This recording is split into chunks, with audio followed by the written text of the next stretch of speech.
अस्सलाम गाइस, तो हम कर रहे थे chapter number 78 of the guidance, जिसमें हम गए थे एड्रीनोकॉर्टिकल हार्मोन्स। सबसे पहले हमने देखा था कि हमारे पास एल्डोस्टेरोन, एड्रीनल मेडुला होता है, एड्रीनोकॉर्टेक्स होता है। एड्रीनोकॉर्टेक्स के अंदर हमारे पास डिफरेंट लेयर्स होती हैं, और उसकी जो फर्स्ट लेयर है जोना ग्लोमेरुलोसा, उससे हमारे पास जो है वो एल्डोस्टेरोन जो है वो हमारे पास रिलीज़ हो रहा होता है।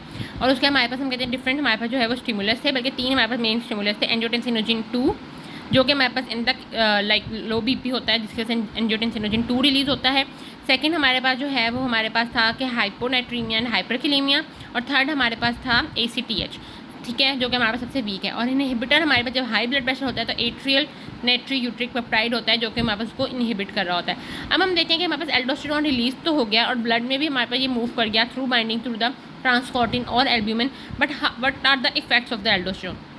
तो एल्डोस्टेरोन हम कहते हैं कि हमारे पास एक्ट कर रहा होता है on the principal cells of the distal convoluted tubules and the collecting tubules of a nephron, ठीक है। यानी हमारे पास जो किडनी है नेफ्रॉन्स होते हैं, उसमें जो हमारे पास लास्ट पार्ट होता है जहाँ से हमारे पास वाटर की रीअब्जॉर्प्शन होती है, वहाँ पर ये जाकर क्या कर रहा होता है, हमारे पास एक्ट कर रहा होता है। तो अब हम कहते हैं हमारे पास ये किस तरह से एक्ट करता है कि ये हमारे पास एक प्रिंसिपल सेल है, इधर हमारे पास ल्यूमेन ऑफ द किडनी है, यानी जहाँ पर ऐसी चीज़ें जानी है जिन्होंने एक्सक्रीट आउट हो जाना है इनटू द यूरिन, और इधर हमारे पास बिल्कुल ब्लड है।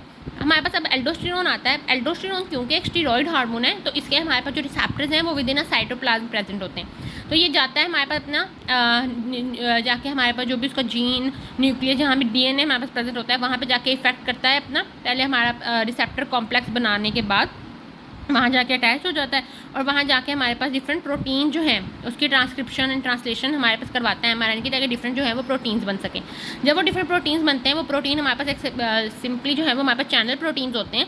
तो वहाँ पे हमारे पास चैनल जो है वो on the membrane of the principal cell हमारे पास क्या हो जाते हैं, एक्सपोज हो जाते हैं। अब उसमें फिर हमारे पास क्या होता है कि हमारे पास जो सोडियम है उसकी हमारे पास रीअब्जॉर्प्शन होती है into the cell from the lumen, और पोटाशियम जो है उसकी क्या हो जाती है, हमारे पास एक्सक्रीशन हो जाती है। अब हमारे पास जो सोडियम है उसकी हमारे पास रीअब्जॉर्प्शन हो जाएगी। अब साथ ही हमारे पास यहाँ पे सोडियम पोटाशियम ATPase जो है ये भी हमारे पास प्रोटीन जो है वो यहाँ पे प्रोड्यूस करता है। वो क्या करेगा, जो भी हमारे पास सेल्स के अंदर बहुत ज़्यादा सारी हमारे पास जो सोडियम ऐसे तो एक्यूमुलेट हो जाएगी अगर हम उसको सेल के अंदर ही रखते रहेंगे, वो क्या करेगा कि उन सोडियम को हमारे पास जो है वो निकाल कर ब्लड के अंदर दे देगा, और ब्लड से हमारे पास पोटाशियम निकाल कर सेल्स में देगा, ताकि वो हमारे पास सारा का सारा जो पोटाशियम है वो हमारे पास एक्सक्रीट आउट हो जाए।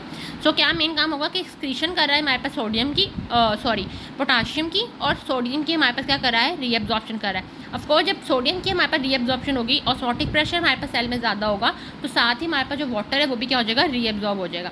अगर हम कहते हैं हमारे पास मिनरलोकॉर्टिकॉइड ना हो, यानी एल्डोस्टेरोन वगैरह ना हो, तो पोटाशियम जो है वो हमारे पास एक्स्ट्रा सेलुलर फ्लूइड में बहुत ज़्यादा हो जाए, और सोडियम जो है वो हमारे पास सेल से बहुत ज़्यादा लॉस्ट हो जाए। ऑफकोर्स सोडियम हमारे पास एक्सक्रीट आउट हो जाएगा और पोटाशियम बहुत ज़्यादा रिटेन हो जाएगा, जिसकी वजह, और अब क्योंकि हमारे पास जब सोडियम बाहर एक्सक्रीट आउट हो रहा है तो वाटर भी क्या होगा, साथ ही इसके एक्सक्रीट आउट हो जाएगा।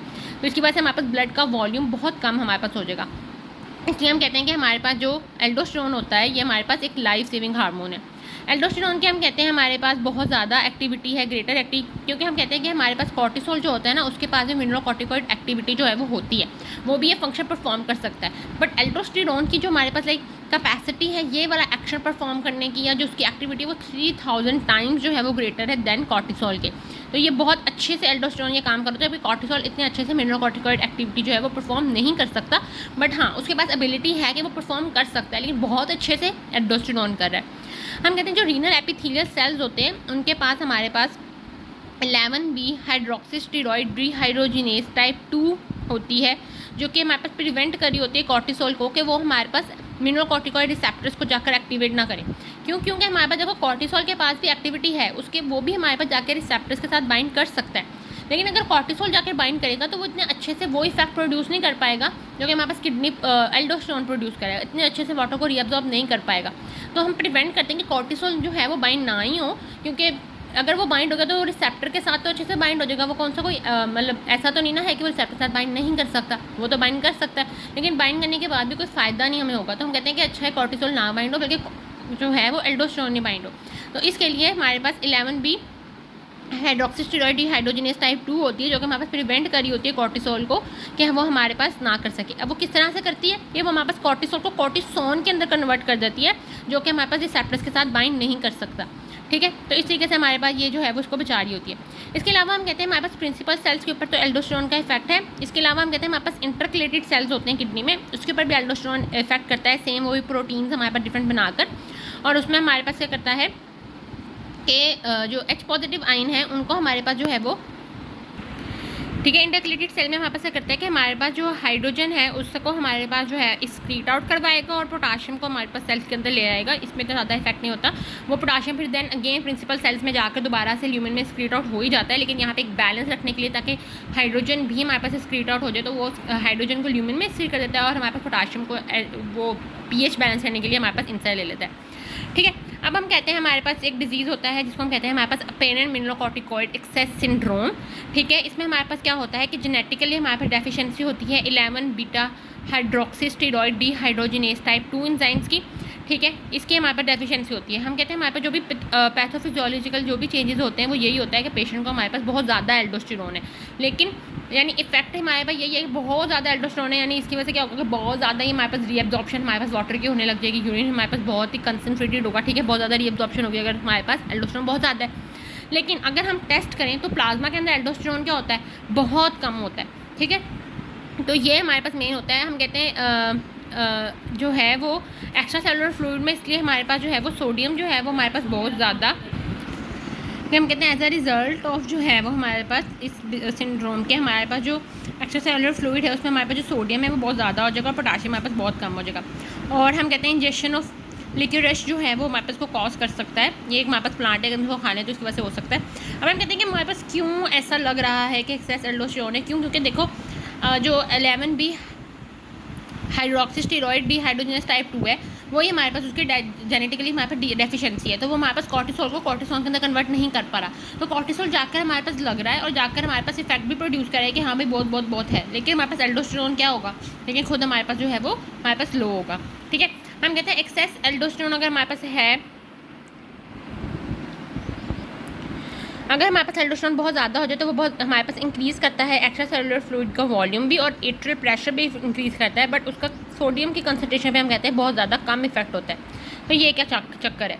हम कहते हैं जब हमारे पास एल्डोस्टेरोन ज़्यादा होता है तो हमारे पास क्या होता है कि हमारे पास जो किडनी के ल्यूमेन है उससे हमारे पास सोडियम की रीअब्जॉर्प्शन क्या होती है, हमारे पास बहुत ज़्यादा हो जाती है। जब सोडियम की रीअब्जॉर्प्शन होगी तो साथ ही हमारे पास वाटर की रीअब्जॉर्प्शन भी होगी और हमें थर्स्ट भी लगेगा, क्योंकि हमारे पास जो वाटर है वो हमारे पास रीअब्जॉर्ब हो रहा है इनटू द बॉडी, लेकिन हमें थर्स्ट लगेगा। ठीक है। हम पानी पियेंगे, इसके केस में वाटर भी रीअब्जॉर्ब हो रहा है, तो हमारे पास ओवरऑल एक्स्ट्रासेलुलर फ्लूइड का वॉल्यूम क्या हो जाएगा, हमारे पास ज़्यादा हो जाएगा। जब हमारे पास एक्सेस वॉल्यूम, हमारे पास ब्लड का वॉल्यूम इंक्रीज़ हुआ है तो ऑफकोर्स जो हमारे पास आर्टरी से प्रेशर लग रहा है वो भी क्या हो जाएगा, ज़्यादा हो जाएगा।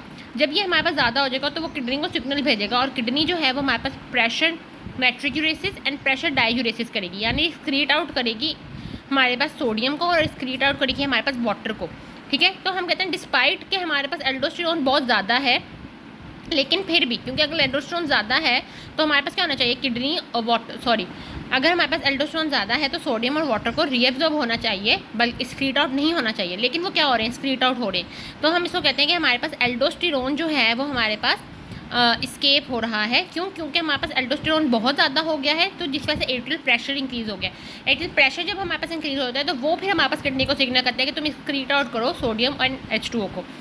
As the result of aldosterone escape हम कहते हैं सोडियम की जो कंसनट्रेशन है वो तो नॉर्मल आ जाएगी, लेकिन हाइपरटेंशन डेवलप ज़रूर हो जाएगी फॉर सम टाइम, क्योंकि हमारे पास एक्स्ट्रा सेलुलर फ्लूइड का वॉल्यूम ज़्यादा ही है। अभी वाटर को एक्सक्रीट होने में जो है या बैलेंस आउट होने में टाइम लगेगा, लेकिन फिर भी हमारे पास जो आर्टरीज पे प्रेशर वो हमारे पास लग जाएगा, इस वजह से हमारे पास हाइपरटेंशन डेवलप हो सकती है। अगर हम कहते हैं हमारे पास एल्डोस्टेरोन बहुत कम है तो हम कहते हैं सोडियम जो है वो लॉस हो जाएगा यूरिन के अंदर। ठीक है। जिसकी वजह से डिहाइड्रेशन होगी, लो ब्लड वॉल्यूम होगा, सर्कुलेटरी शॉक भी हमें लग सकता है और हमारे पास डेथ भी हो सकती है। अब हम कहते हैं कि हमने सोडियम और एल्डोस्टेरोन का तो देख लिया, अब एल्डोस्टेरोन एंड पोटाशियम का हमारे पास क्या है। हम कहते हैं अगर हमारे पास एल्डोस्टेरोन ज़्यादा होगा तो हमारे पास पोटाशियम का लेवल जो है वो बहुत ज़्यादा ड्रॉप करता है, like from 4.5 milliequivalent per litre to 2 milliequivalent per litre, यानी सारा का सारा हमारे पास क्या होता है, पोटाशियम जो है वो वेस्ट हो जाता है। ये तो देखो नॉर्मली हमारे पास एल्डोस्टेरोन जो है वो पोटाशियम को यूरिन के अंदर दे रहा है, तो वो हमारे पास एक अच्छी बात है कि अच्छा है वो हमारे पास कि अच्छा है कि वो हमारे पास पोटाशियम को लेकर आया, लेकिन जब हमारे पास बहुत ज़्यादा एल्डोस्टेरोन एक्सेस अमाउंट में रिलीज़ हो रहा है तो वो बहुत ज़्यादा ही पोटाशियम को हमारे पास बाहर कर देगा, जो भी हमारे लिए इतना वो अच्छी बात भी नहीं है। इसके बाद से हम कहते हैं हमारे पास हाइपोकलीमिया हो सकता है और मसल वेस्टिंग हो सकती है, क्योंकि हमारे पास पोटाशियम जो है वो फिजियोलॉजिकली बहुत से फंक्शंस के अंदर हमारे पास अपना रोल प्ले कर रहा होता है, जैसे हमारे पास जो एक्शन पोटेंशियल जनरेशन होती है इन सब कुछ में। इसलिए हम कहते हैं हमारे पास हाइपोक्लीमिया और मसल वेस्टिंग हो सकती है जब बहुत ज़्यादा पोटाशियम जो है वो बाहर निकल जाएगा।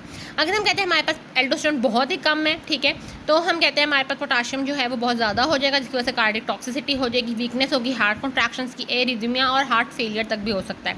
और अगर हम कहते हैं हमारे पास एल्डोस्टेरोन बहुत ज़्यादा है तो पोटाशियम के साथ साथ हमारे पास हाइड्रोजन पे भी हमने बात की थी इंटरकलेटेड सेल्स के ऊपर, तो वहाँ पे हमारे पास बहुत कम हो जाएंगे, जिसकी वजह से हमारे पास मेटाबॉलिक एल्कलोसिस हो जाएगी, क्योंकि सारा का सारा ही हमारे पास हाइड्रोजन क्या करेगा, रिलीज आउट हो जाएगा जब यूरिन के अंदर, तो फिर हमारे पास एल्कलोसिस कॉज हो सकती है।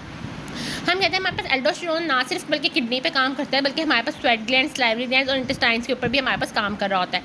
हम कहते हैं जिस तरह से ये हमारे पास रीनल ट्यूब्यूल्स पे काम कर रहा होता है, सेम ही काम उसका हमारे पास इन सब पर भी है कि इसने क्या करना है, इंक्रीज़ करनी है एब्जॉर्प्शन हमारे पास सोडियम एंड क्लोराइड वगैरह की, and loss of potassium and bicarbonates करना है, ठीक है। तो हम कहते हैं हमारे पास स्वेट ग्लैंड्स में ये कर रहा होता है सेम चीज़ कि हमारे पास एब्जॉर्प्शन जो है वो हमारे पास कर रहा होता है सोडियम एंड क्लोराइड की, एंड लॉस करता है हमारे पास potassium and bicarbonate in the sweat. ये इसलिए कर रहा होता है ताकि हमारे पास जो सॉल्ट है हॉट वेदर के अंदर भी हमारे पास सॉल्ट जो है बॉडी में, क्योंकि मेन सॉल्ट हमारे पास सोडियम एंड क्लोराइड ही है, वो हमारे पास कंजर्व है। स्लाइवा में भी हमारे पास जो है वो कंजर्व कर रहा होता है सॉल्ट को इन एक्सेसिव, जब हमारे पास स्लाइवा बहुत ज़्यादा हमारे पास लॉस हो रहा होता है स्लाइवा, तो वो हमारे पास कंजर्व करने के लिए सॉल्ट में NaCl को हमारे पास एब्जॉर्ब करता है, उसको हमारे पास करता है। इंटेस्टाइन में भी हमारे पास जो है वो हमारे पास जो है वो absorption of the sodium increase हो रही होती है। और अगर हम कहते हैं कि हमारे पास एल्डोस्टेरोन बहुत कम हो जाए तो हमारे पास जो अनएब्जॉर्ब सोडियम एंड पोटाशियम है वो हमारे पास की वजह से हमें डायरिया भी हो सकता है। अच्छा, अब हम जब भी हमने जितने भी पहले इफेक्ट पढ़े एल्डोस्टेरोन के, वो हमने ये कहा था कि एल्डोस्टेरोन रिसेप्टर के साथ लाइक बाइंड कर रहा है, फिर वो हमारे पास जीन्स में जाकर अपना प्रोटीन प्रोड्यूस कर रहा है, एंड देन जाकर हमारे पास जो है वो सोडियम की रीअब्जॉर्प्शन या ये हो रही है। तो वो सारे के सारे हमारे पास क्या थे, जीनोमिक इफेक्ट। अगर हम नॉन जीनोमिक इफेक्ट पर देखें तो हम कहते हैं हमारे पास smooth muscle cells and renal collecting tubules के अंदर जो है वो हमारे पास through the CAMP as a second messenger PIP2 भी हमारे पास जो है वो ये हमारे पास काम कर रहा होता है, तो इसका हमारे पास नॉन जीनोमिक इफेक्ट भी हम कहते हैं हमारे पास है।